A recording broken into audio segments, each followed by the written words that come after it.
Ang talagang naging damage ay galing sa baha dito sa bagyong ito. Hindi masyado sa malakas na hangin. At nakita natin na yung mga linagay dati na mga dike, mga protection ay hindi talaga kaya yung bigat, yung dami ng tubig na bumagsak. So what we did, siyempre, kagaya ng dati, pumunta na lahat ng mga agencies. Of course, nauuna dyan is the DSWD, mag-provide ng relief goods para sa mga lalong-lalo na yung mga nasa evacuation center o yung mga na-dislocate. Ang Pangulo na mismo ang saksi sa hagupit ni Tino sa Cebu. Sa pagdalaw niya sa Ground Zero, pinasok ng Pangulo ang mga napuruhan ng bagyo. Dala-dala ang ayuda, tiniyak ni PBBM ang tulong sa mga biktima dahil sa trahedya. Nabubunyag ang mga tila palpak na proyektong titigil dapat sa baha. Nababatikos din ang local officials na nasa abroad umano habang nananalasa ang bagyo. Marami pang bagyo ang tatama sa bansa. Paulit-ulit na lang ba ang problema at kontrobersya? Magandang gabi, ako po si Pinky Webb. Ako naman si Willard Cheng. At ako si Corina Sanchez Rojas. Sa mga kaibigan natin sa Maguindanao, mapya magabi. Simulan na natin ang agenda. Death toll sa Bagyong Tino, halos 200 na. PBBM binisita ang mga biktima sa Cebu. Tourism Secretary Cristina Frasco kinumpirmang nag-London sa kasagsagan ng Bagyong Tino. Kasama niya ang asawang si Cebu Congressman Duke Frasco. Pero ang biyahe hindi naman daw lakwatsa. Bumuho na, inabando na pa mga substandard projects sa Batangas. Silipin sa aming exclusive report. Isa pang exclusive, dating alkalde ng Butuan City, konektado umano sa top DPWH contractor. Bilyon-bilyong pisong kontrata na kubra. Dating House Speaker Martin Romualdez, pag-aaralan ng posibleng pagdalo sa pagdinig ng Senado ayon kay Senate President Tito Soto. Saldico, binalaan naman ng SP. Ang abogado ni Ko, makakapanayam natin mamaya live. Ekonomiya ng Pilipinas humina nitong third quarter ng taon dahil sa flood control scandal. Stock market bumagsak din sa historic low. At yayaman pa, world's richest man Elon Musk, posibleng maging world's first trillionaire.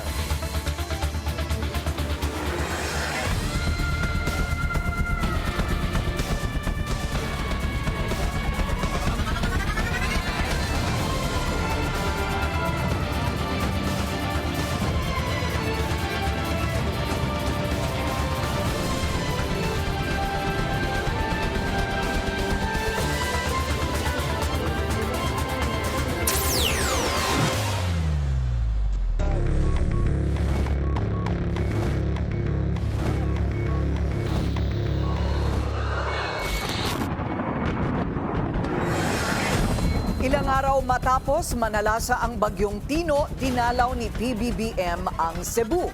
Pinangunahan ng Pangulo ang pamimigay ng relief aid sa Liloan Town at Talisay City, mga lugar na lubhang naapektuhan ng matinding pagbaha.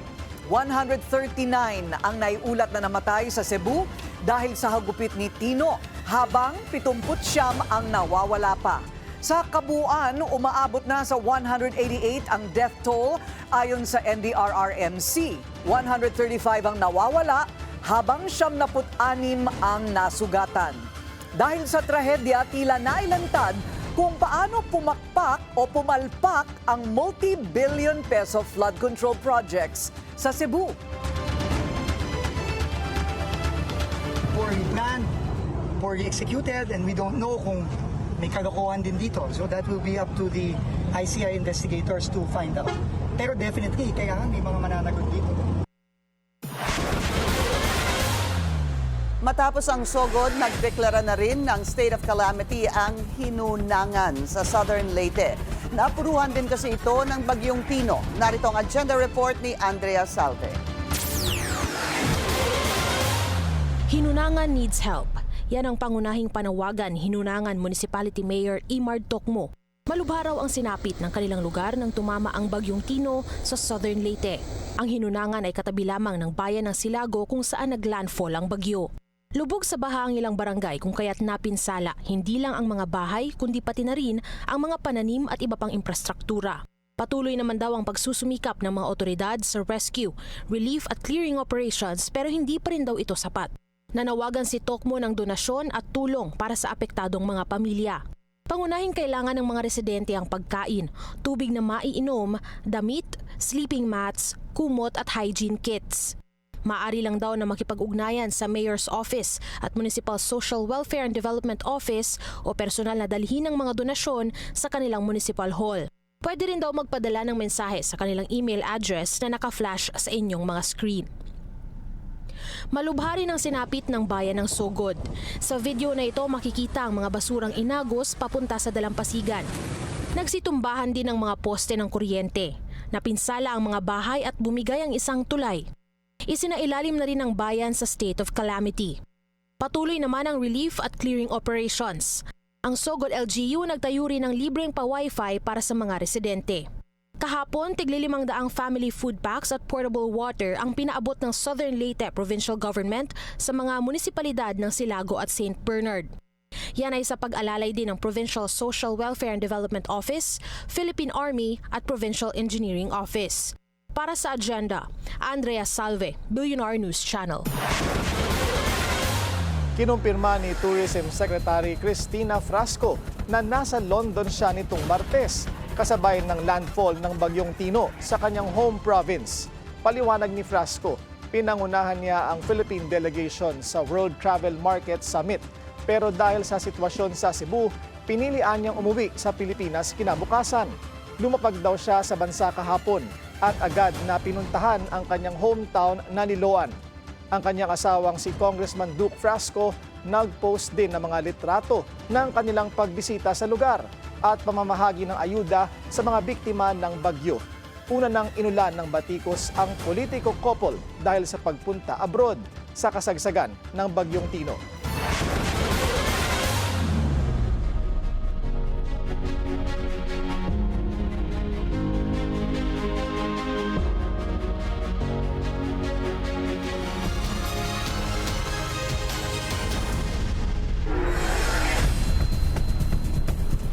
Handa raw makipagtulungan si dating House Speaker Martin Romualdez sa flood control investigation ng Senate Blue Ribbon Committee. Pero dadalo kasi o kaya siya sa susunod na pagdinig ng komite?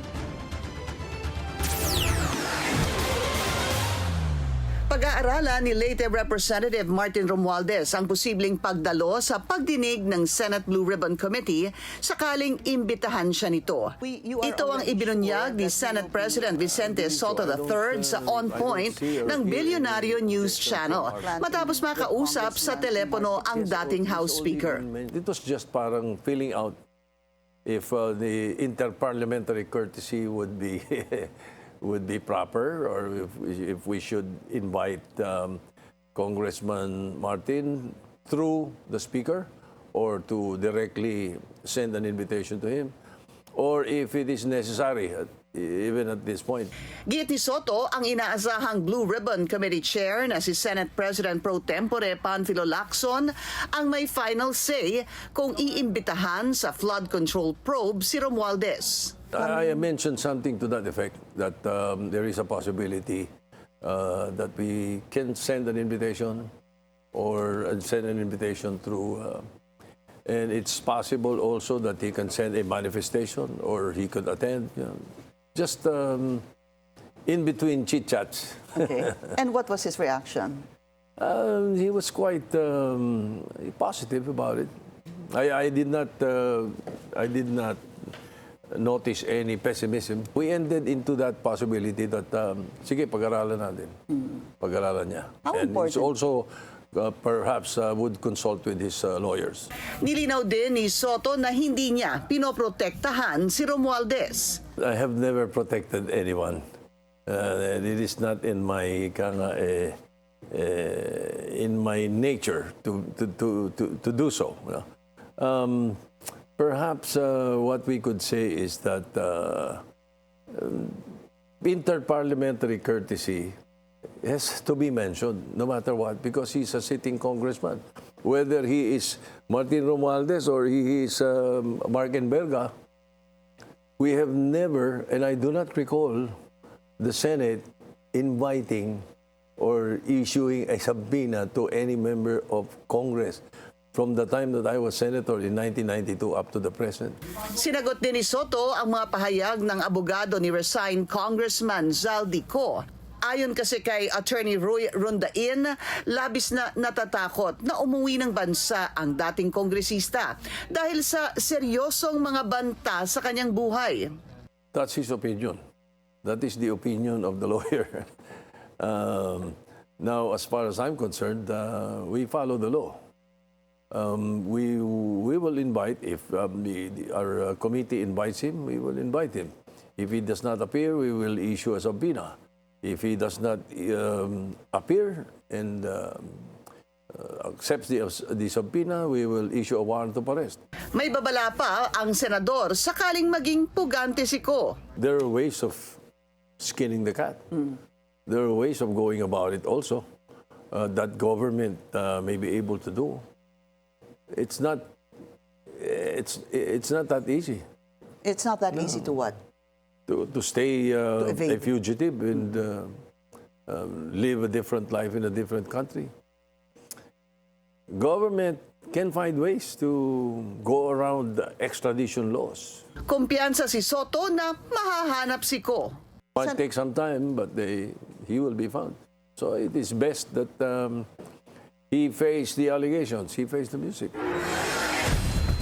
At may buwelta rin si SP Soto sa pahayag ni Attorney Rondain na hindi niya mismo inirekomenda kay Zaldico na umuwi ng bansa. Ayon kay Soto, kung naniniwala ang isang abogado sa kanyang kliyente, aabisuhan mo itong harapin at patunayang mali ang mga alegasyon. At mapipilit ba talaga si Zaldico na bumalik ng bansa? Para sagutin yan, makakasama natin ngayon sa agenda ang Legal Counsel o abogado ni resigned Ako Bicol Party List Representative Zaldico, Attorney Rui Rondain. Hello, sir? Hello, Karina. How are you today?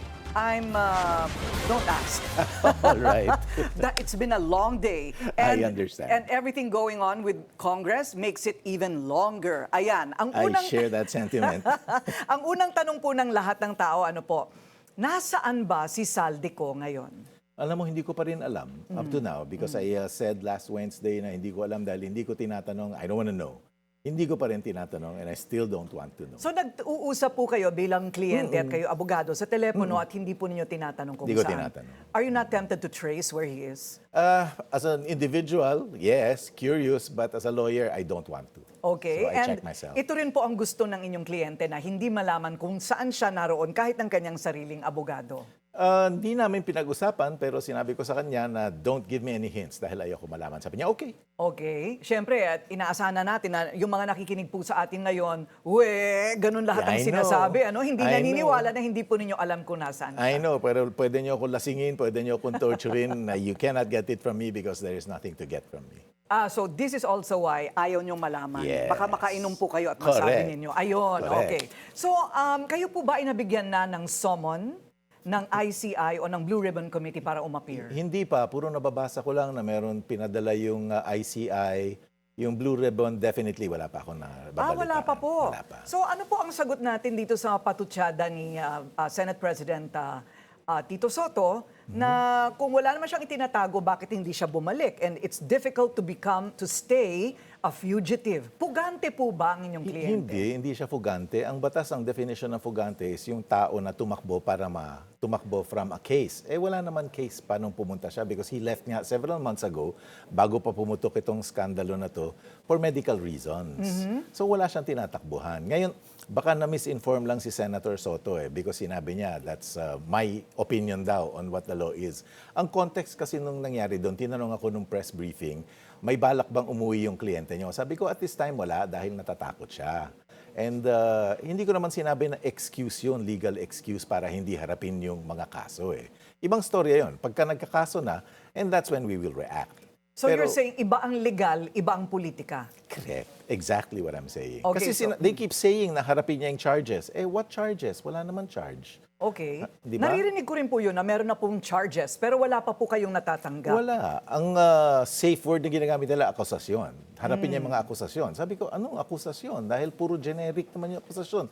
Nakasama ka sa skandalo, sagutin mo yun. Eh, bilang abogado, hindi ko papasalitaan ng kliyente ko kung gano'n yung request. I-specify mo muna kung ano yung akusasyon mo because Okay. hindi ako required na i-prove yung innocence ng kliyente ko. Dapat ang nag-aakusa ang Ang mag-prove ng magpatunay na meron siyang kasalanan. Correct. To your mind, meron na po bang sapat na ebidensya para sabihin na siya ay bahagi o malaking bahagi ng buong eskandalong Naku, ito? wala. From the evidence na nakikita ko, wala. Walang ebidensya. So if you ask me, objectively, tinignan ko na yung ebidensya na hawak nila, hindi nila dapat isampayan. Kahit po itong mga insertions, kahit po itong mga kontratista na kilala daw niya.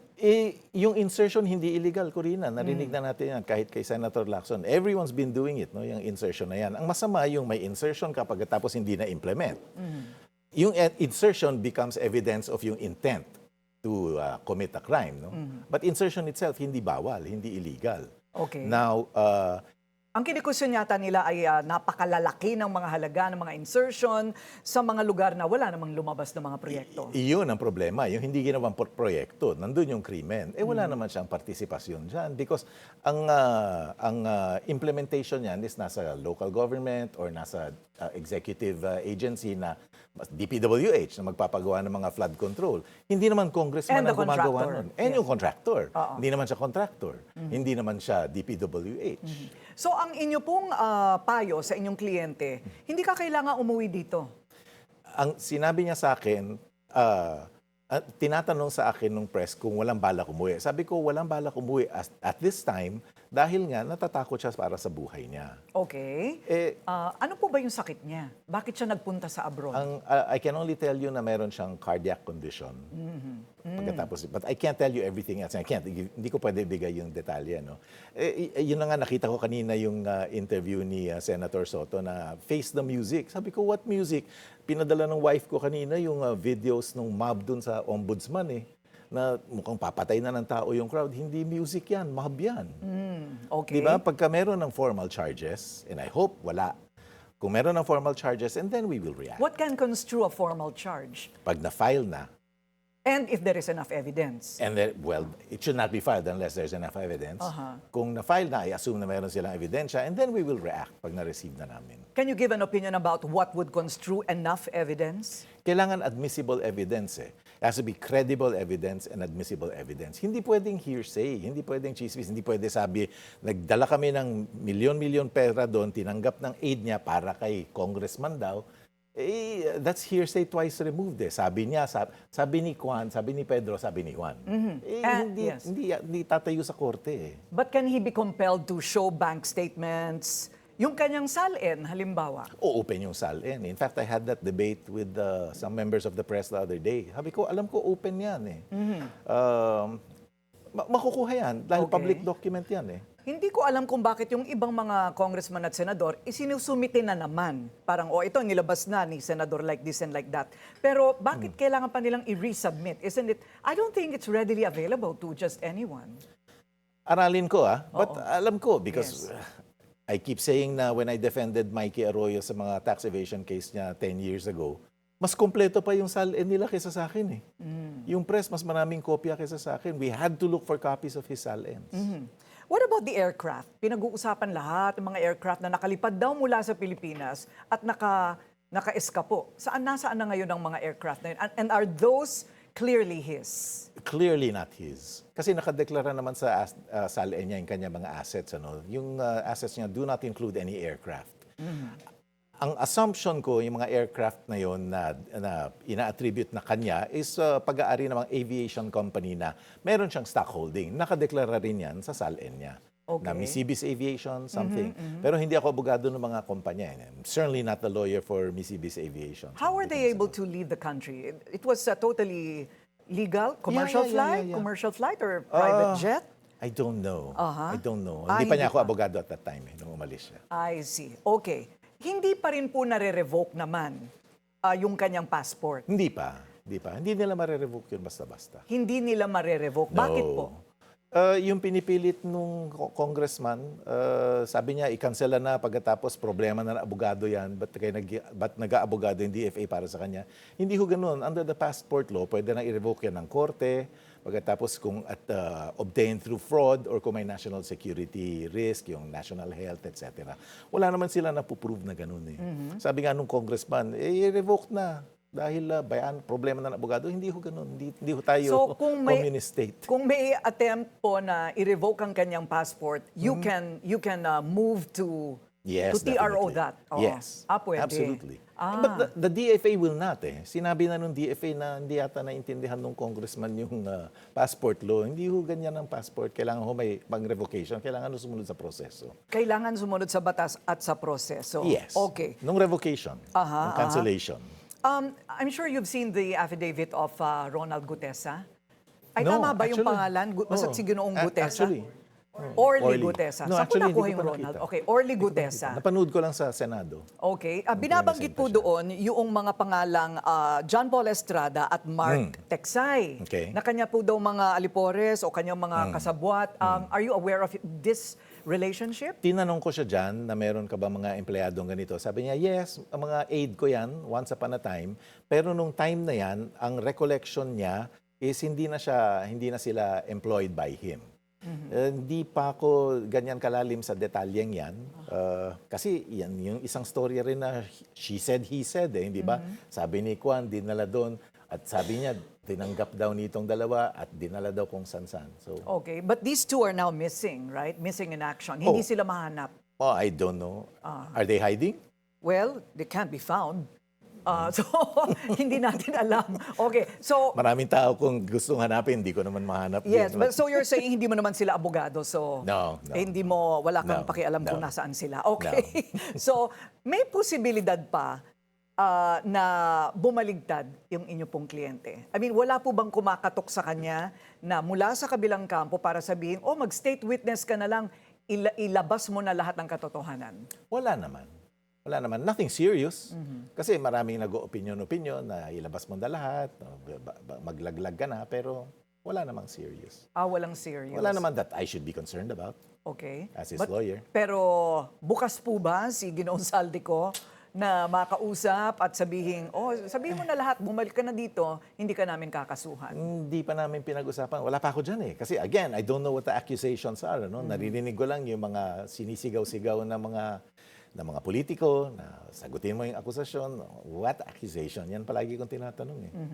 So far, everything that we've discussed in the few minutes here ay nakabase sa legalidad. Yes. Ang inyo pong sinasabi, walang magagawa ang gobyerno sa lahat ng pinaparinig nila dahil wala pa silang sapat na ebidensya na magiging basihan para siya ay ma-charge o kaya ma-revoke ang kanyang passport para siya ay bumalik. But let me narrow it down. Hindi naman lahat ng gobyerno. Yun lang ombudsman at saka DOJ. Kasi yun lang naman ang nag-a-action para i-prosecute siya. I see. Hindi So naman yung buong meaning a gobyerno. tax evasion case might probably get him to come back? Al Yung- Capone yung- style. No. Basta mawala yung... I'm eager to defend him. Yun nga ang sabi ko eh. Because confident ako sa kaso eh. But kailangan ma-address lang yung kanyang mga concerns. Like yung fear nga. Like yung kanina yung mob, sabi ko, oh my God. Papatayin itong kliyente ko kung mapunta siya dyan. So thereby, parang totoo yung yung death threats. Oh, Totoo yeah, yung yeah. death threats laban sa kanya. Okay. Yeah, yun ang biggest fear niya talaga eh. Sinasabi nga nila, wala namang death threat. Ayun, sabi nung congressman na wala namang statement yung police or report yung police na merong threat. Sabi ko, subjective yan eh. Kung barilin yan, what are you gonna say? Oops, sorry, I was wrong. Hindi pwede yun eh. So malamang po doon na magpapasko sa kung saan mang lugar si Ginoong ko. We'll see. We don't know. Kailangan hintayin natin yung events mag-unfold, Corina. Ayoko mag-speculate. Diba? Wouldn't be fair to him, wouldn't be fair to you. And hindi naman din po namin matatanong sa inyo bilang bagong abogado niya kung bakit po siya yumaman ng ganoon. Kung paano siya yumaman ng ganoon. Mayaman na siya nung naging congressman siya. Sabi ko nga, yung declared net worth niya sa SALN niya ng 2019 bago siya umupo, 4.1 billion. More than Cynthia Villar, 3.8. More than Manny Pacquiao na 3.1. Tumaas siguro, tumaas. during his term, but not because of his term. Tumaas because of his businesses. 44 active corporations. More or less, no? Ang bilang ko 44. But he had to divest when he He had sought to office. divest in one or two, I don't know. I'm sure he had to divest in SunWest kasi yun yung naging issue. I'm sure he divested bago siya umupo. Yung others, live yun. He's still At actively... yung batas, pinapayagan naman siya bilang congressman na magkaroon pa rin ng ganong negosyo. Basta wala lang conflict. Okay, huling tanong na lamang po. Sure. Willing po ba siyang dumalo sa hearing via Zoom? Hindi pa namin napag-usapan yan. But sa akin, I don't see any reason why he shouldn't. Kasi hindi naman germane dun sa threat sa buhay niya. But syempre, I have to talk to him. But legally, can he be compelled to attend via Zoom? I don't want to get into trouble with the Senate. Basta ang rules ng subpoena, kailangan nandito ka sa Pilipinas, dapat personal yung service ng subpoena sa iyo. Ay, hindi pa sakop yung Zoom. Paano ng siya batas? isa-serve kung wala siya dito? Ang subpoena kasi under the rules of the Senate, personally, ibibigay sa kanya. Hindi pwedeng email? Hindi. Ay, hindi pwede. I don't want to get into trouble with the Senate. But, Okay. It's not a bad idea. O, sige Not po. a bad Ah, idea. yes. Oh, that's a possibility. Ang fear ko lang, and I'll be candid with you, ang fear ko lang is kung gawin yan, hindi ko siya katabi, so hindi ko siya mabubulungan as his lawyer. Di ba? Lahat naman, kung ikaw kliyente ko, mag-i-insist din ako nakatabi kita Kung magtetestigo At ka. susundan naman kayo pag kayo pinalipad doon. Masusundan kayo. Yeah. Ha? Yeah, I guess. Tinuruan pa. Okay, marami pong salamat sa inyong oras. Attorney Rui Rondain. Davina. Siya po ang legal counsel ni resigned Congressman Saldico. Samantala, acting DOTR Chief Giovanni Lopez hinihinga ng public apology dahil sa umano'y pamamahiya sa isang government worker. Susunod yan sa agenda. Para sa lagay ng panahon sa Metro Cebu, asahan ang makulap ng kalangitan na may paminsan pagsikat ng araw ngayong weekend dulot ng trough o extension ng papalapit na potensyal na Super Typhoon Uwan na posibleng makaapekto sa Kabisayaan. Ang temperatura ngayong weekend ay papalo sa pagitan ng 28 hanggang 31 degrees Celsius. Pagsapit ng Lunes habang papalapit si Uwan sa kalupaan ng Pilipinas, lalakas ang pag-ulan sa Metro Cebu. Maaaring makaranas ang kalat-kalat hanggang malawakang mga pag-ulan at mga pagkitlat-pagkulog dulot pa rin ng trough o ng bagyo. Sa Martes, magpapatuloy ang panapanahon mga pag-ulan na magdudulot ng mailansang na panahon sa buong metro. Pinapayuhan ang mga nakatira sa mababang lugar na maging alerto sa posibleng pagbaha kapag may malakas na buhos ng ulan. Pagsapit ng Miyerkules, maulan na panahon ang dapat paghandaan dulot ng mga natirang kaulapan na naiwan ng bagyong Uwan. Mula Lunes hanggang Miyerkules, ang temperatura sa Metro Cebu ay nasa pagitan ng hanggang 32 degrees Celsius. Para sa inyong kaligtasan, manatiling nakatutok sa lagay ng panahon.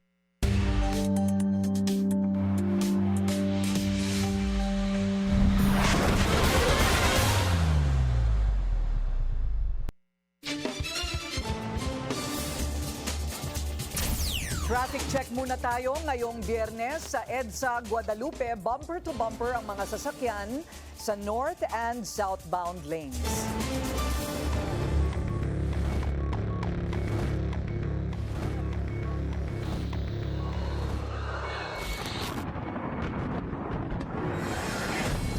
Nakita mismo ng Pangulo ang pinsalang iniwan ni Typhoon Tino sa kanyang pagbisita ngayong araw sa Cebu.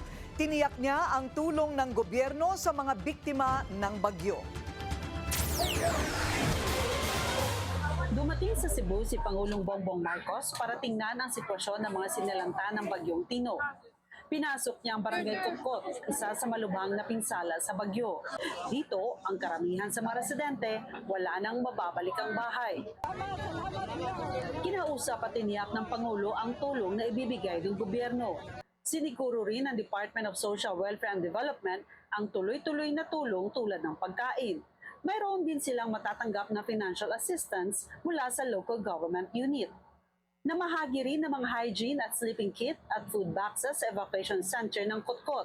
Umaasa ang mga biktima na sana maliban sa mga pagkain, mabibigyan rin sila ng tulong pinansyal mula sa national government. Kasama ni PBBM kanina na nag-ikot sa mga sinalanta ng bagyo sa Liloan, sina DPWH Secretary Vince Dizon at DSWD Secretary Rex Gatchalian. Ang talagang naging damage ay galing sa baha dito sa bagyong ito. Hindi masyado sa malakas na hangin. At nakita natin na yung mga dinagay dati na mga dike, mga protection ay hindi talaga kaya yung bigat, yung dami ng tubig na bumagsak. So what we did, siyempre, kagaya ng dati, pumunta na lahat ng mga agencies. Of course, nauuna dyan is the DSWD, mag-provide ng relief goods para sa mga lalong-lalo na yung mga nasa evacuation center o yung mga na-dislocate. Binisita rin ng Pangulo at tiningnan ang sitwasyon sa Mananga Bridge at ang kondisyon ng mga biktima ng bagyo sa Isla Verde at San Isidro, Talisay City. Para sa Agenda, Mary Ann Uy, Billionaire News Channel, Cebu.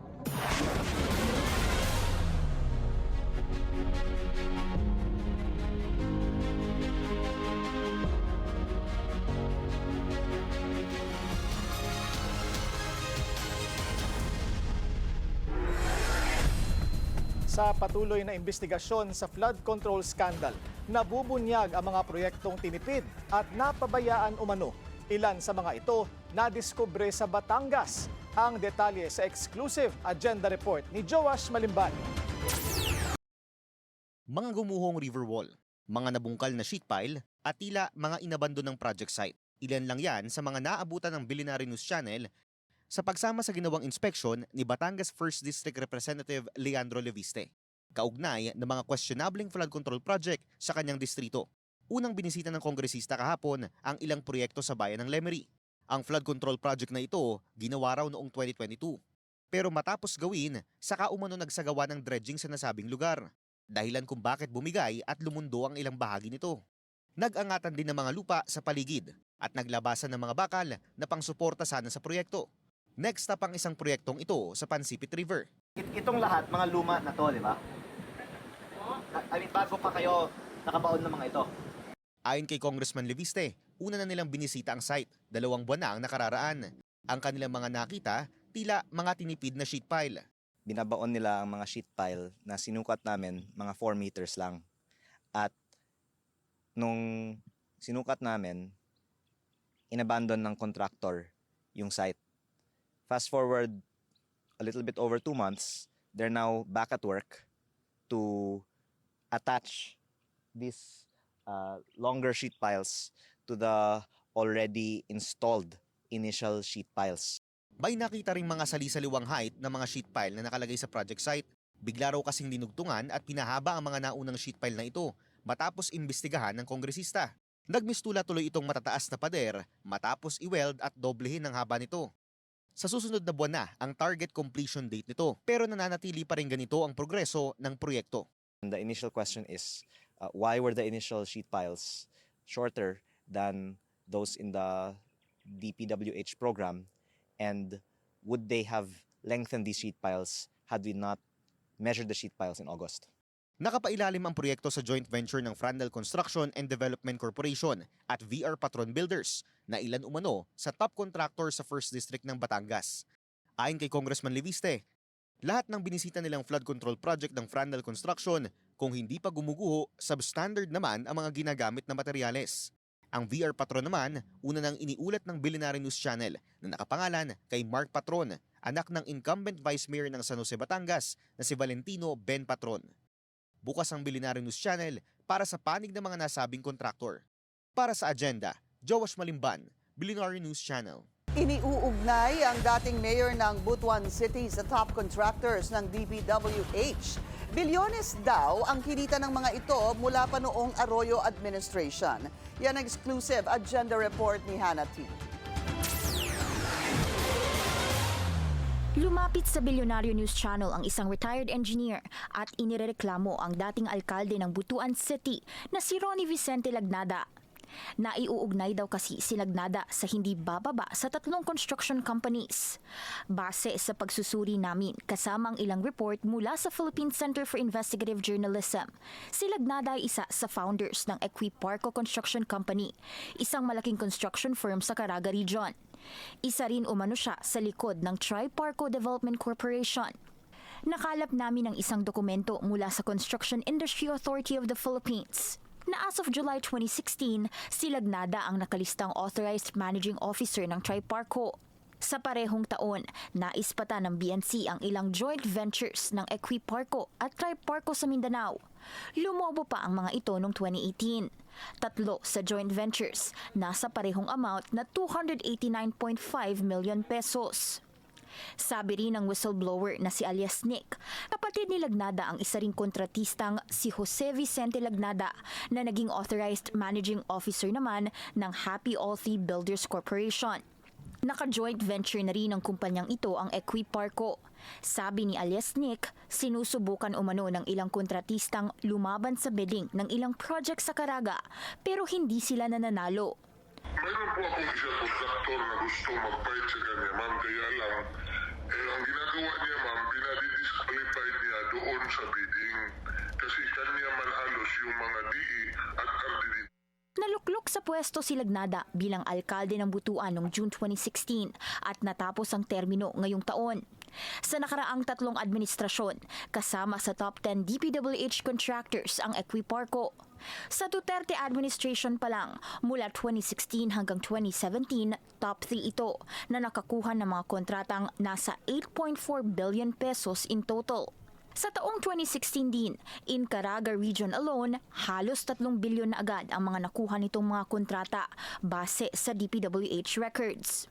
Sa loob naman ng 6 na taon ng Aquino administration, top 1 ito sa mga kontratista na nakakuha ng 17.2 billion pesos na mga kontrata.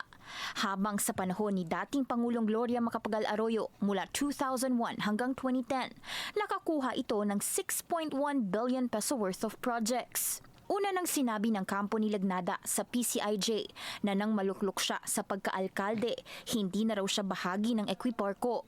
Gustong linawin ng Billionario News Channel kung nakapag-divest ba ng interest si Lagnada sa Equiparco bago pa man siya maluklok sa pwesto at kung may business interests ba siya sa mga construction company, pero hindi namin maabot ang kanyang linya. Bukas ang BNC sa panig ni Lagnada at ire-report namin ito oras na makapanayam namin siya. Para sa agenda, Hannah Tia, Billionario News Channel. Nagkagirian ang mga pulis at rallyista na sumugod sa Office of the Ombudsman sa Quezon City. Narito ang agenda report ni Ian Maghanoy. Ganito ang eksena sa pagitan ng PNP at mga nagpakilalang disaster survivors at anti-corruption group Biyernes ng umaga sa tapat ng Office of the Ombudsman. Reklamo ng mga relihista ang umano'y selective justice at cover-up sa mga investigasyon sa flood control scandals ng Ombudsman at ICI. Selective justice ang nakikita natin nagaganap. At itong ombudsman, kitang-kita natin na talagang tingin natin ipuinesto ito. Deliberately ipuinesto para hindi maisama ang mga matataas na posisyon, lalo-lalo na yung nasa executive. Sa bawat delay po sa investigation, sa bawat delay sa pagsampa ng kaso sa mga kurakot, ang taong bayan po ang talo dito. Dahil walang napapanagot ng mga kurakot responsible sa mga substandard at ghost project.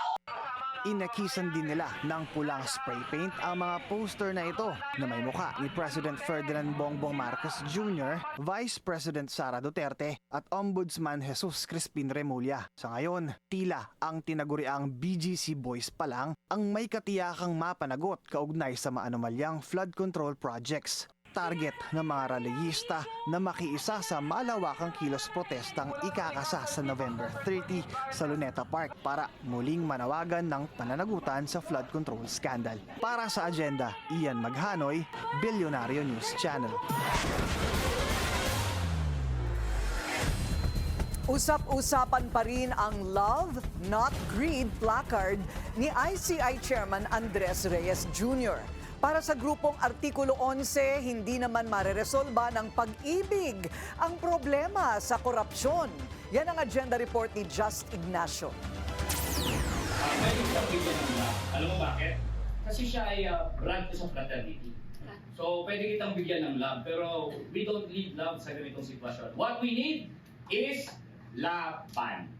Ito ang mariing sinabi ni Attorney Luke Espiritu nang tanungin ng Billionaire News Channel kung ano ang kanyang direktang masasabi kay ICI Chairman Andres Reyes matapos itong magpakita ng placard kamakailan sa Independent Commission for Infrastructure.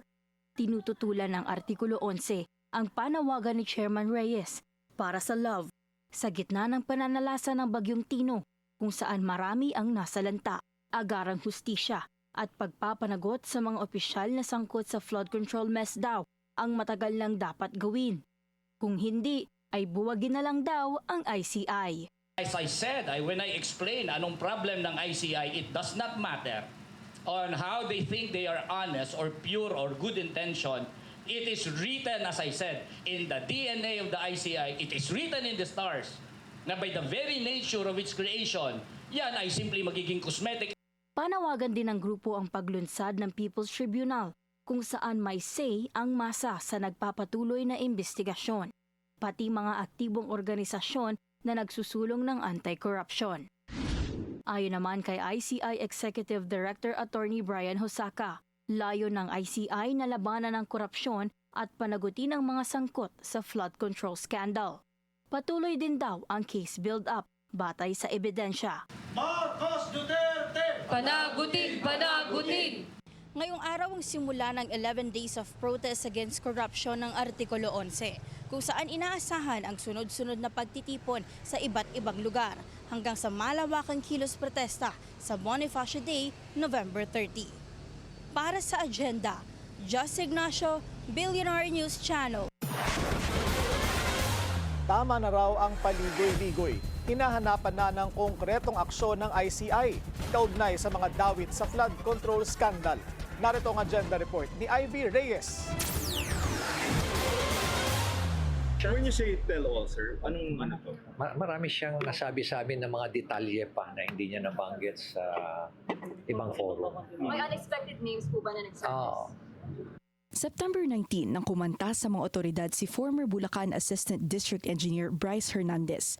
Ayon sa Independent Commission for Infrastructure noon, maraming pangalan at sensitibong impormasyon ang lumitaw sa sworn affidavits ni Hernandez.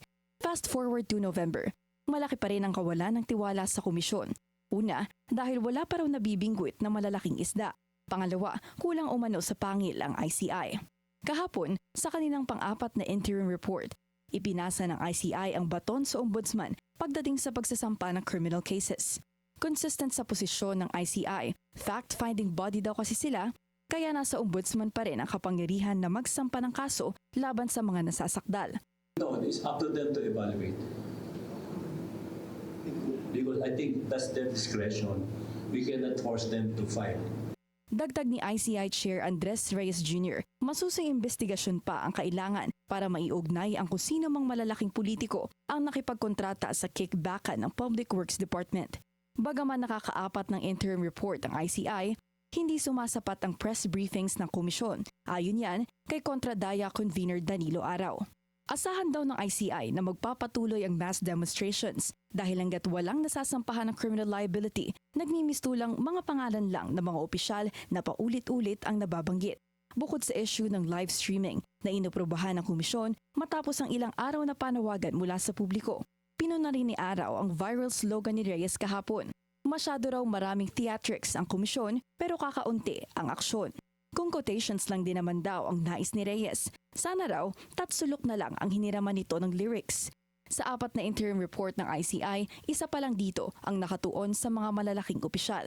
Mula sa mga affidavit ni Hernandez at ng kanyang boss na si Henry Alcantara, nabanggit sina Senators Joel Villanueva at Jingo Estrada, mga dating mambabatas na sina Zaldi Co at Mary Mitzi Cahayon Uy at Commission on Audit Commissioner Mario Lipana. Hindi madadala ng kahit anong retorika ang galit ng tao, kaya ang payo ni Araw sa ICI maging proactive at hindi lang basta reactive.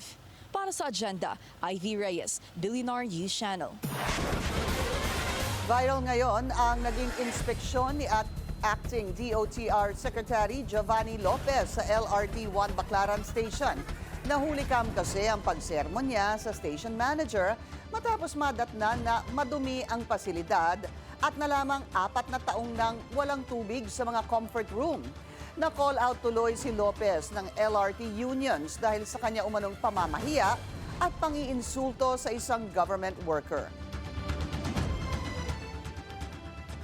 You know, your job, Mr. Secretary, is more than just inspections. You can delegate it to other officers. Your job is public transportation. And in fact, the unions of LRT, naglabas sila ng public statement eh.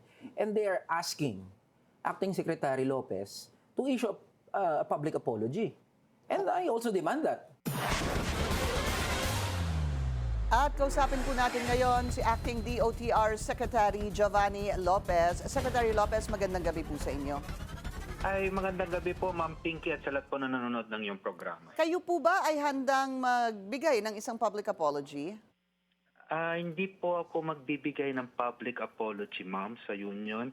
At nasabi ko na rin po, kung sakali man ako ay hihingi ng tawad, paumanhin o pagpapasensya, hingin ko po ito sa mga libong-libong commuters po ng LRT1 na ilang taon na rin po nagdurusa sa ganitong sitwasyon at mga ganitong mga pasilidad po ng LRMC. Okay, ito pong nakikita natin sa video, for context lang po yung inyong kausap, sino ho ba siya at ano ang kanyang posisyon or ano ang kanyang trabaho dyan sa LRT, sir?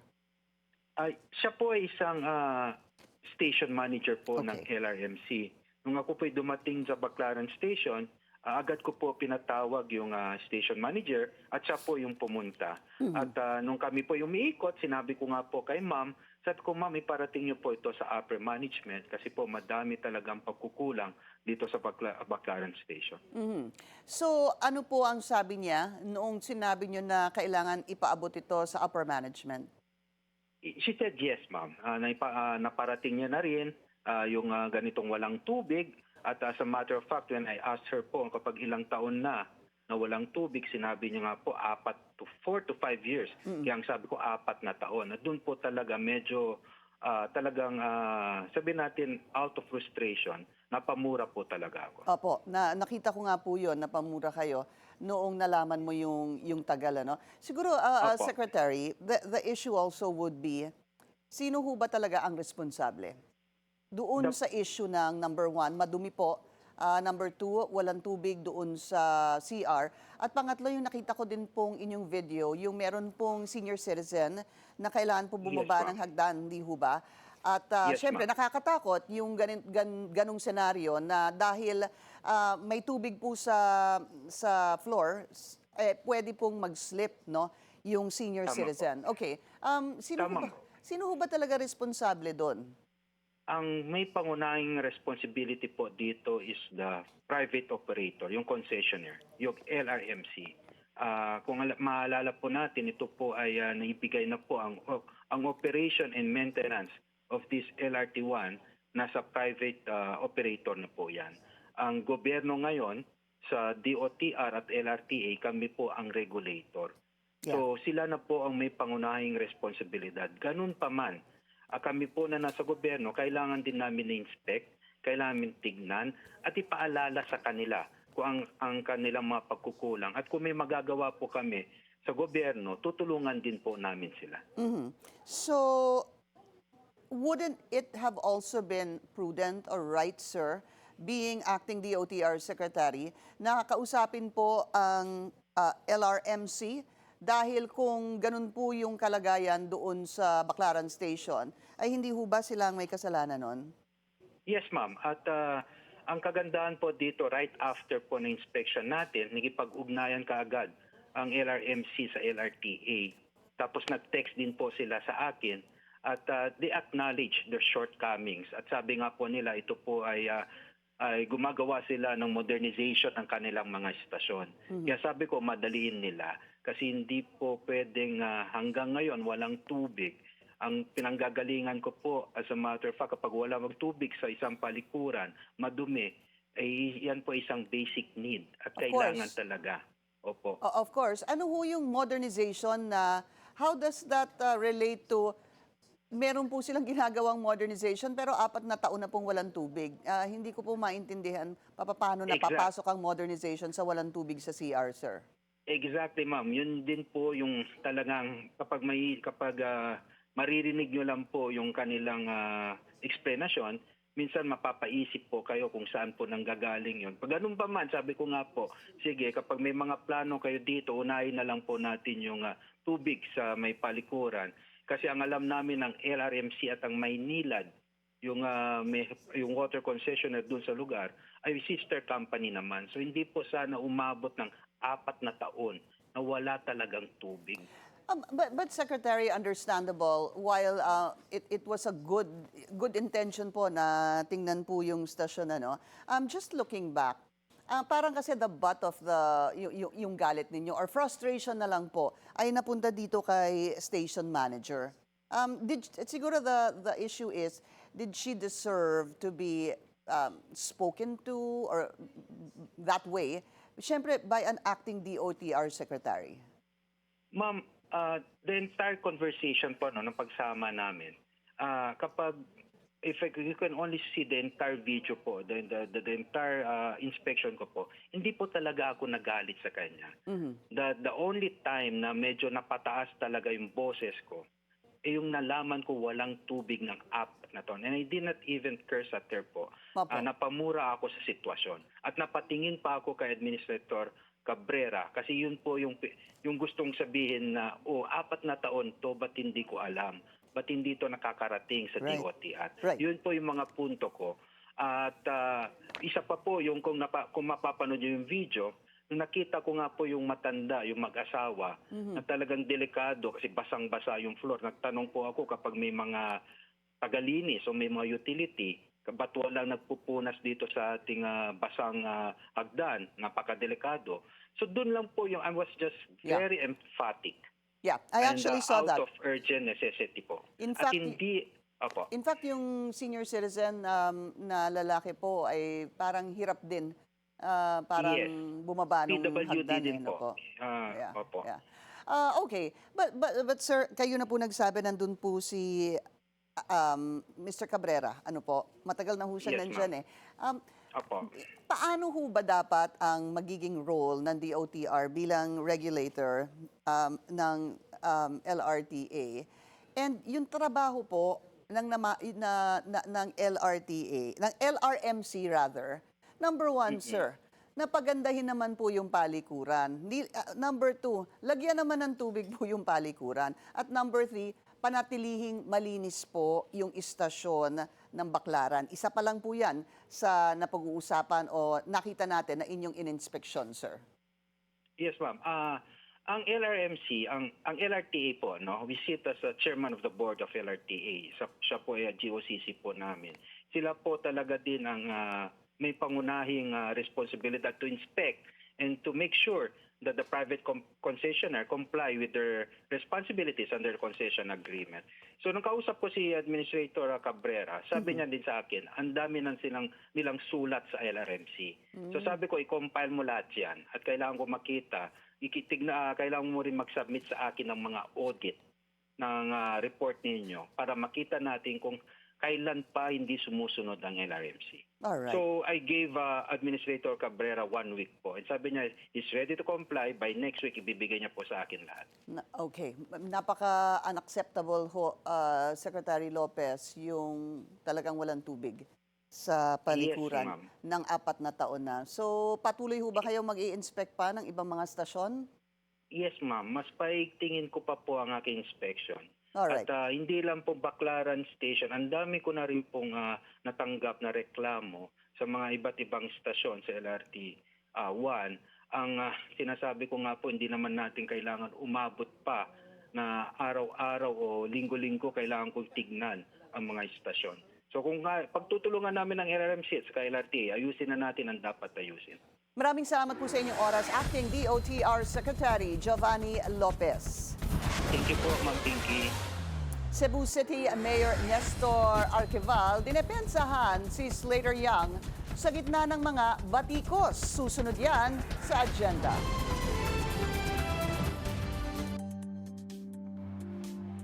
Para sa lagay ng panahon sa Metro Manila bukas, asahan ang bahagyang maulap na kalangitan sa buong maghapon na may pag-ulan sa gabi. Ang temperatura ay mula 27 hanggang 31 degrees Celsius, paghandaan ng mainit at malinsangan na panahon bukas. Sa araw ng Linggo at Lunes, maulan na panahon na may posibilidad ng malalakas na hangin ang dapat asahan dahil sa paglapit ng posibleng Super Typhoon Uwan sa kalupaan ng Luzon. Maging handa sa malakas ng pagbuhos ng ulan at posibleng pagbaha, lalo na sa mga mababang lugar. Pagsapit ng Martes hanggang Miyerkules, mananatiling maulap ang kalangitan na may panapanahong pag-ulan at thunderstorms dahil sa trough o extension ng Bagyong Juan. Sa kabuuan, ang pinakamataas na temperatura sa Metro Manila sa susunod na 5 araw ay aabot sa 29 hanggang 31 degrees Celsius, habang ang pinakamababang temperatura sa Metro Manila ay naglalaro sa pagitan ng 26 hanggang 27 degrees Celsius. Magbaon ng payong at manatiling updated sa pinakabagong ulat panahon.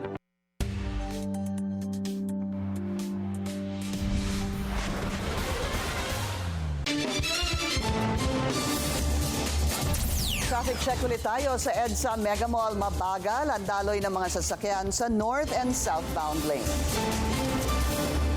Hindi pa man lubos na nakakabangon sa pinsala ni Tino.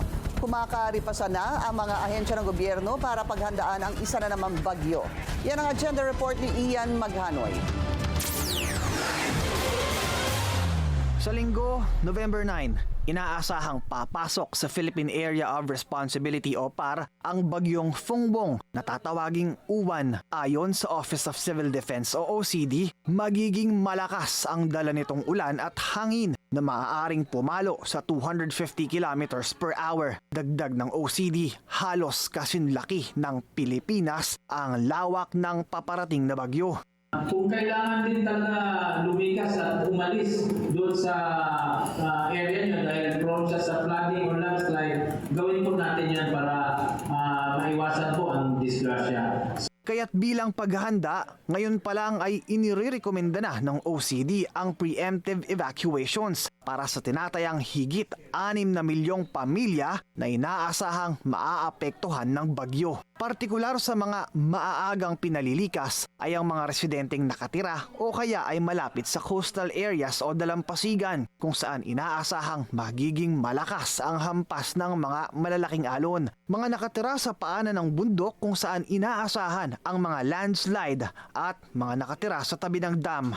Dagdag ng ahensya, malaki ang posibilidad na maputulan ng supply ng kuryente at tubig ang mga apektadong lugar oras na maglandfall ang bagyo. Expected, walang kuryente, so kailangan meron tayong mga alternative na gamit sa bahay na pwede gamitin pagluto, no? Kung may walang electricity. So kailangan lang po talaga maghanda. We prepare our respective families. Depende sa magiging galaw at direksyon ni Fongbong, umaasa ang pamahalaan sa pagnipis at paghina o kaya'y posibleng paglihis ng bagyo. Para sa agenda, Ian Maghanoy, Bilyonaryo News Channel. Sa gitna ng mga batikos, nakahanap ng kakampi ang social media personality at Cebuana engineer na si Slater Young.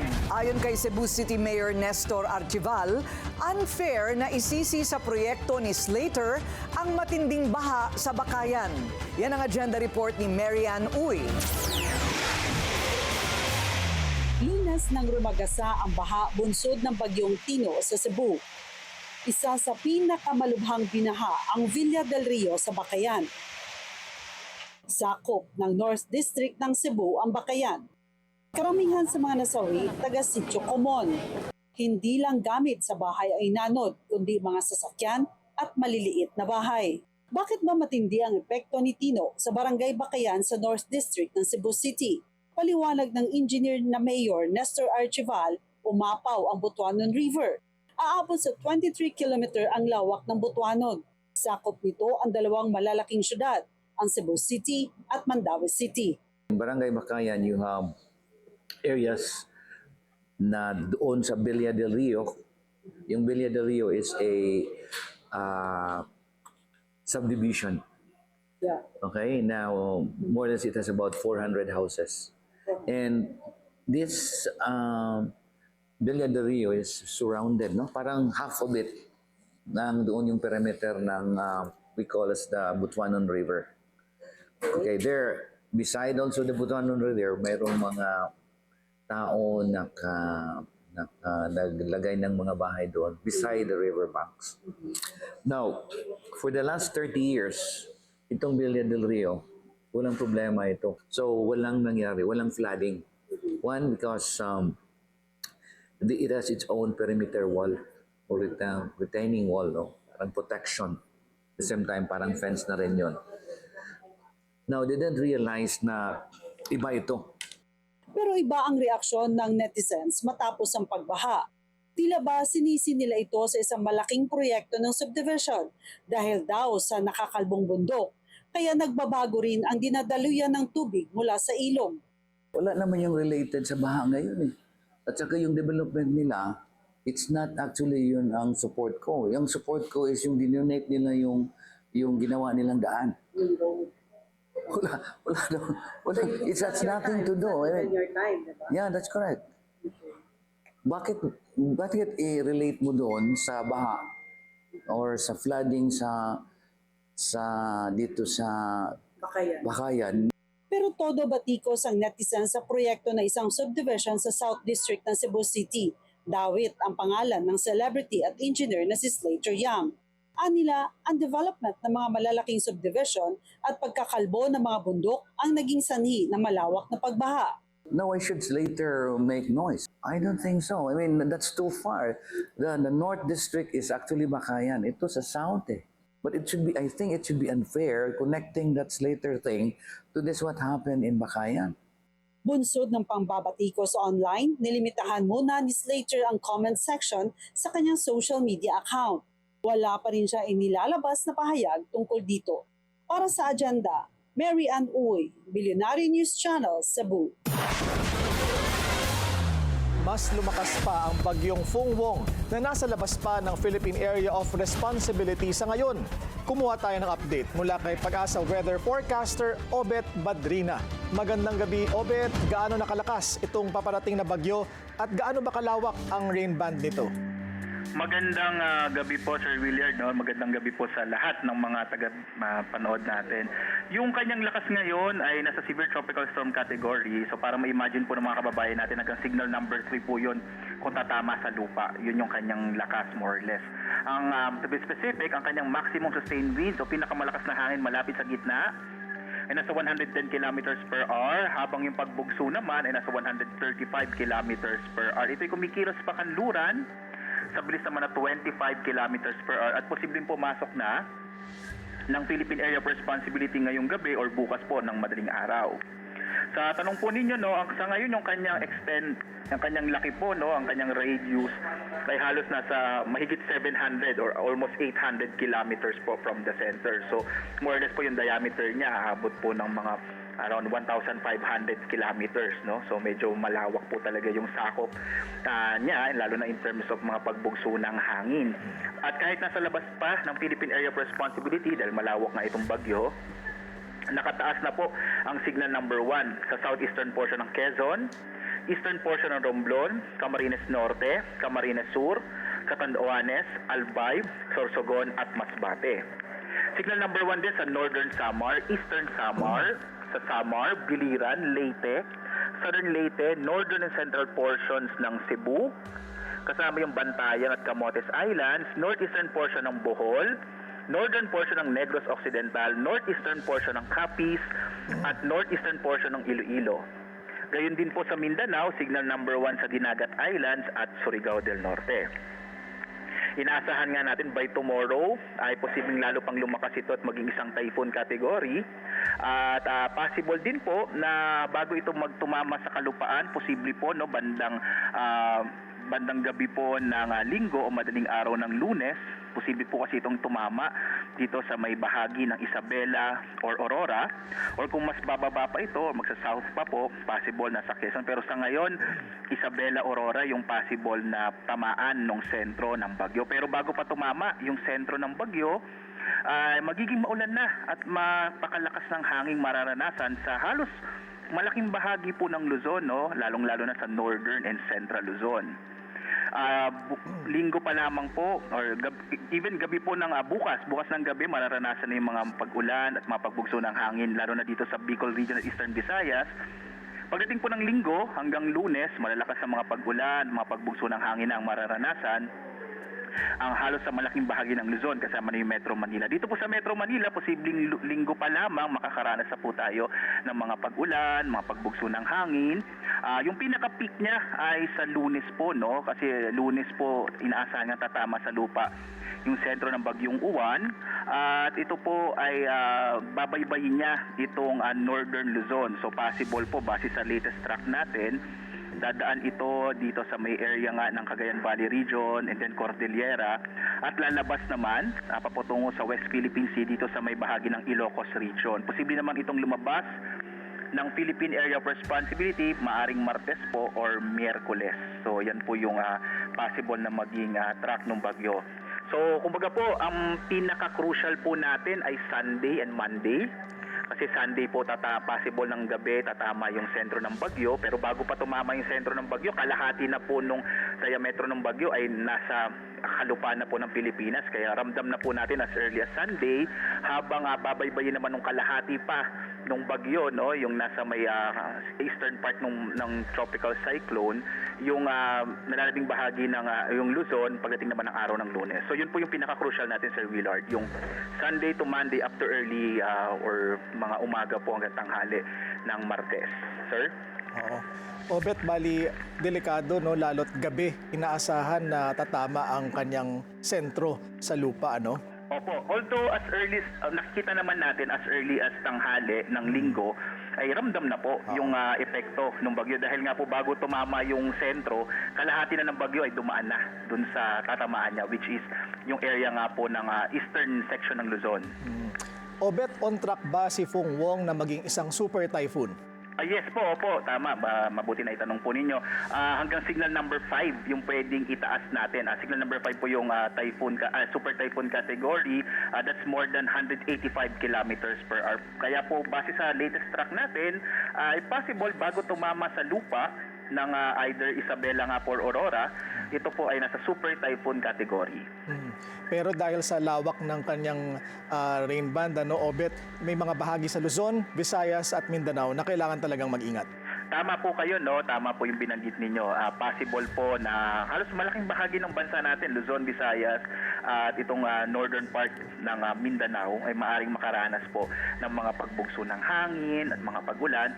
Although sa ngayon po, base sa inilabas po natin na weather advisory, yung concentration ng pinakamalalakas na mga pagulan, more than 200 millimeters, halos ganun din po karami yung ibinagsak po nung bagyong Tino sa mga lugar po sa may Cebu, ay posible pong ibagsak din ng bagyong Uwan dito naman sa northern and central Luzon. Kung makikita po yung ating weather advisory na inilabas kanina pong alas 5, makikita nyo po doon na halos malaking bahagi nga ng malaking bahagi po ng Luzon, ay lalo na yung northern and central Luzon, ay more than 200 millimeters ang maaaring ibagsak na ulan starting Sunday evening or Sunday afternoon up to the whole day of Monday.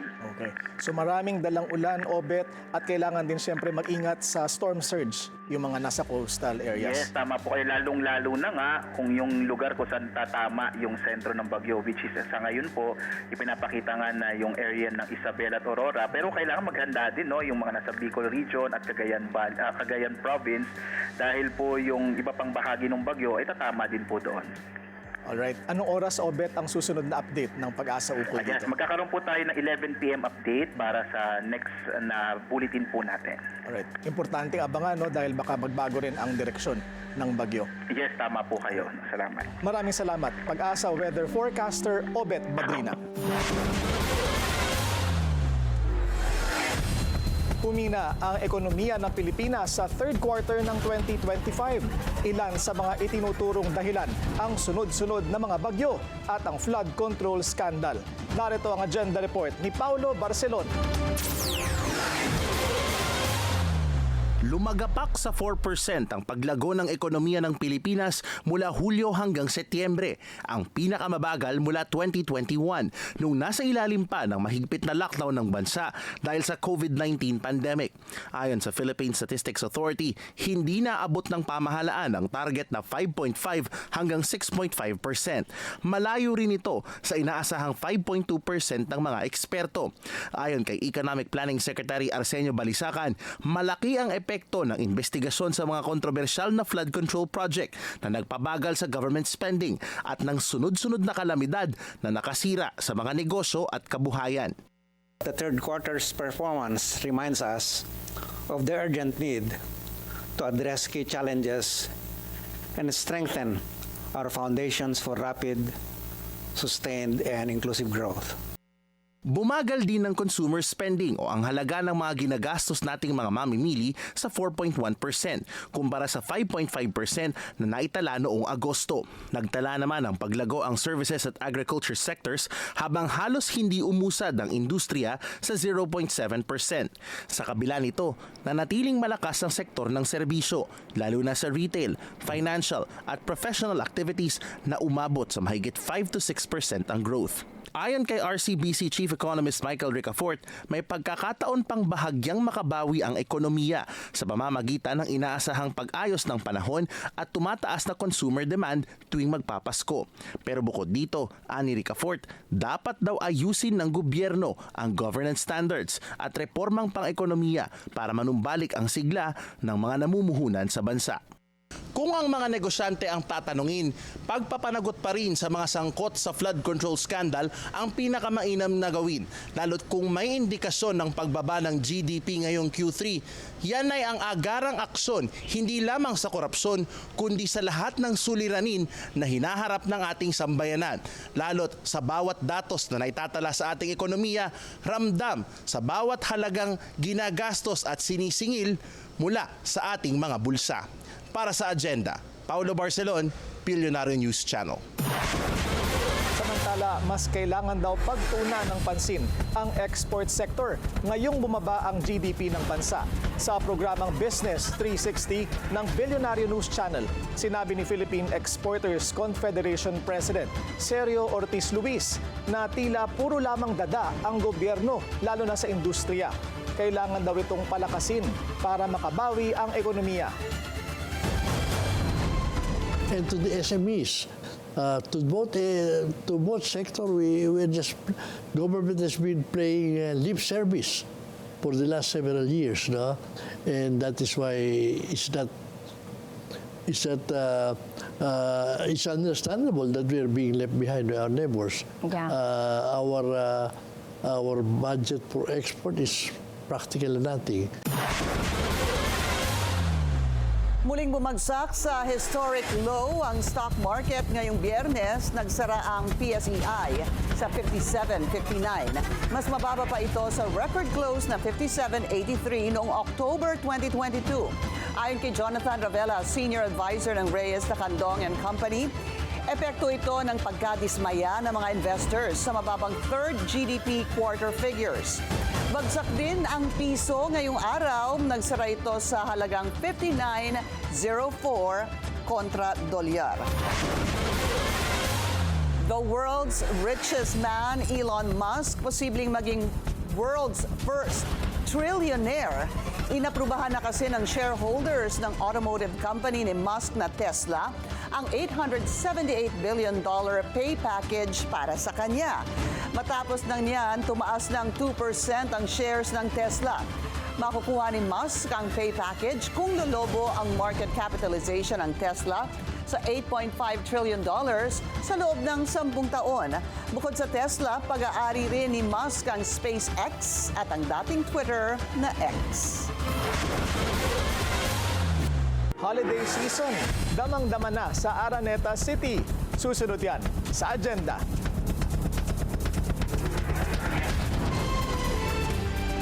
Para sa lagay ng panahon sa Metro Davao mula Sabado hanggang Lunes, asahan ang maulap na kalangitan na may paminsan-minsan pag-ulan lalo na sa hapon at gabi. Ang temperatura sa mga araw na ito ay aabot sa pagitan ng 26 hanggang 34 degrees Celsius.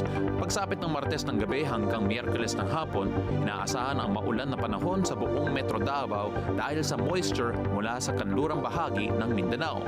Ang temperatura sa mga araw na ito ay mula 25 hanggang 34 degrees Celsius. Asahan ang mainit at maalinsangang umaga na susundan ng paminsan-minsan pag-ulan sa hapon o gabi, kahit laging magbaon ng payong at manatiling nakaantabay sa mga ulat panahon.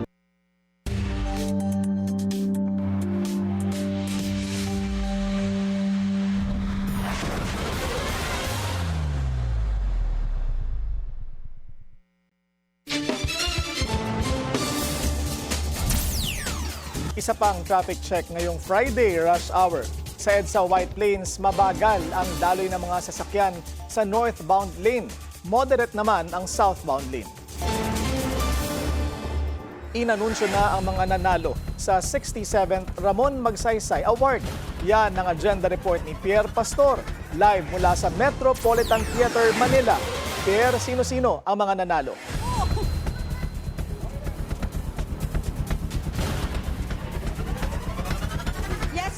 Nandito tayo ngayon sa Metropolitan Theater para dito sa katatapos lamang na 67th Ramon Magsaysay Award.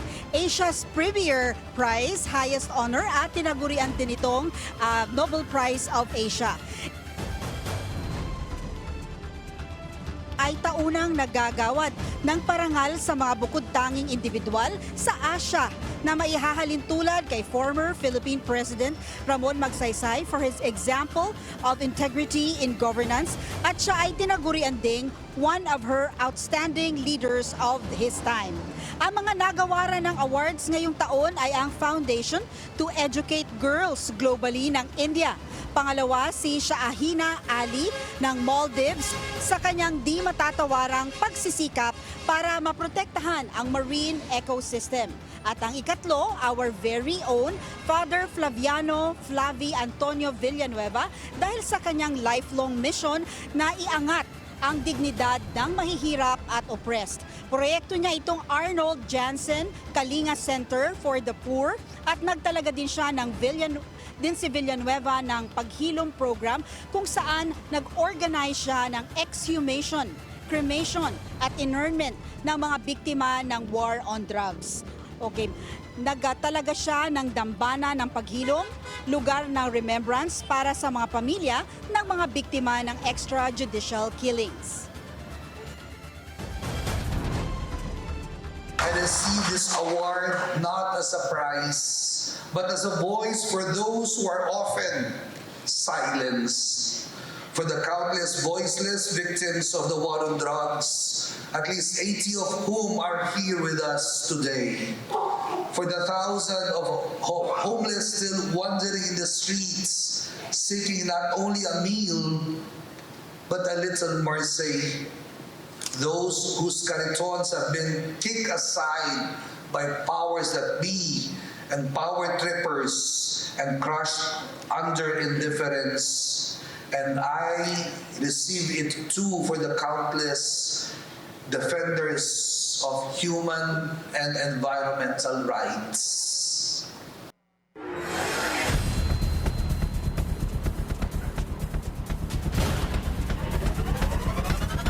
Willard, matatandaang umani ng maraming kaaway itong si Father Flavi Villanueva dahil sa kanyang pagiging aktivista. Pero hindi ito nagpatinag sa kanya. Sabi niya nga, serving the least of our brethren, resolve all. Willard? Maraming salamat, Pierre Pastor, nag-uulat ng live mula sa Metropolitan Theater, Manila.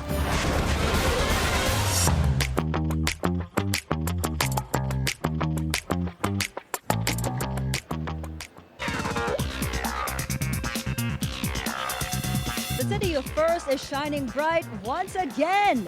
Nagsimula na ang holiday season sa Araneta City with a spectacular Christmas tree lighting at Gateway Mall 2's Quantum Sky View. Asia's Diamond Soul siren, Nina, set the tone with her ever-beautiful, soulful serenade, while the stunning Binibining Pilipinas queens added a touch of sparkle and grace. Meron din performers from Quadlips and Madison events who kept the crowd on their feet with high energy numbers. With music, lights, and world-class flair, muling pinatunayan ng Araneta City why it's a must-visit where the holidays truly shine brightest. In royal news, nasa Canada ang Duke of Sussex for Remembrance Day events. Prince Harry was invited to the country by the True Patriot Love Foundation, which aims to help the military community. Nitong Thursday, dumalo siya sa charity gala to support service members and veterans. Harry served in the British Army from 2005 to 2015. From surviving a painful spine condition to now standing strong and healthy again, the Diamond Star shows that she's truly unstoppable. Maricel Soriano opened up about her health sa The Daily Dish ng Billionaire News Channel. Now I'm okay na. Nagkaroon ako ng yung spine ko kasi may arthritis. Iba din yung arthritis tumira, di ba? Sa spine nagpunta. Oh my God. Ganda, di ba? Ganda. Ganda. So, hindi talaga po ako makalakad dahil ang sakit. Sobrang sakit. Tumutuloy ako eh. Nagpunta ako Singapore, tapos hindi ako inopera. Okay. Okay. Ang ginawa lang sa akin, parang by laser, may 8 butas yung likod ko. Tapos, wala na, robotics na lahat yung gumawa. Tapos sabi, can you sit down? Sabi ko, of course. Can you walk? Nag-walk ako. Wala nang masakit. Sabi ko, Diyos ko, naiyak talaga ako. Dahil akala ko hindi na ako makakalakad.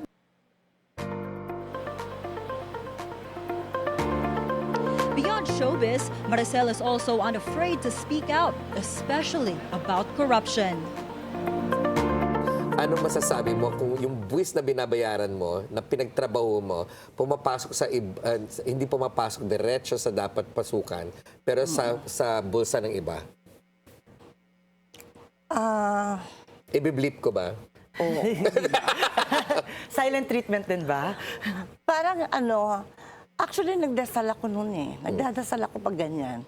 Yung sana magbukas ang isip nila na ang ganid nila, no? Ang sweetik, no? Yung walang kaluluwa. Wala silang kaluluwa. In short, hindi sila tao. Baka naman manananggal yung mga yan, hindi kaya. Kasunod ng massive flooding sa Cebu, Ellen Adorno can't help but call out her friends and relatives who were associated with corrupt politicians and contractors. Sa IG story, the actress questioned why these people are seemingly turning a blind eye to corruption. Anya, have you taken a stand or do we just keep pretending like nothing's wrong and continue showing up to extravagant million-peso parties when invited? Dagdag ni Ellen, Cebu is so small and that they know who the corrupt ones are. Ang panawagan ng aktres, cut ties na to these individuals and families. Ilang celebrities na rin ang nag-express ng frustration over corruption and lack of accountability amid the tragedy in Cebu. Giit pa ng aktor na si Romnick Sarmenta, the problem doesn't begin and stop at DPWH projects. It begins with greed.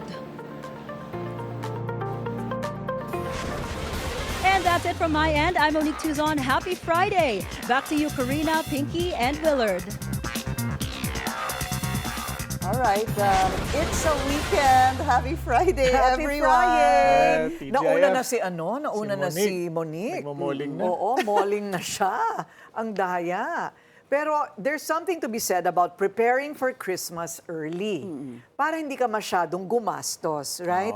Hindi kasi mapapag-isipan mo, ano ba yung meaningful pero mura? Pinag-isipan. Hindi ka magmamadali kasi. And the best gifts are the most practical. Yeah? Like hairspray.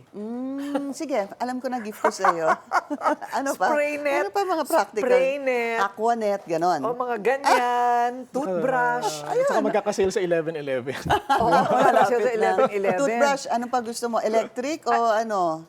Hindi, yung swabe Normal lang. lang. Okay, O, yung swabe lang. Oo. Hairspray, Baka matanggal ang pustiso. Loko lang, wala po akong pustiso. Pero talagang maganda yung napag-iisipang mabuti kasi kahit simple, nagagamit araw-araw. Practical. Mas okay na yung Diba? practical. Araw-araw ka rin naaalala. Pinaka-practical pag pera. Ibang klase to. Ako din, pera. Saldi ko, Ninang ikaw ba yan? Ninang Corina, pera kami. Ninang. Pero ikaw, spray net, tsaka toothbrush, don't worry. Ganon talaga? O sige, bayaran. Hiningi mo. Nagbago na ang isip ko.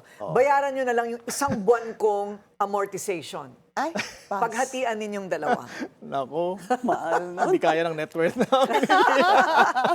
Ay, nako. Pakitaan na ng SALN ito. Alam mo, I have an idea. Mag-Christmas caroling tayo dyan kay Hil Kabakungan at kay Ray Marfil. Diba? Pwede. Kakanta tayo, ha? Ikaw ang mangunguna kasi maganda boses mo. Song and dance. Sige. Mariah Carey. Okay, gagawin natin. Isasama natin si Droy. Maghanda na silang lahat. Kailangan nyo magbigay sa amin ng...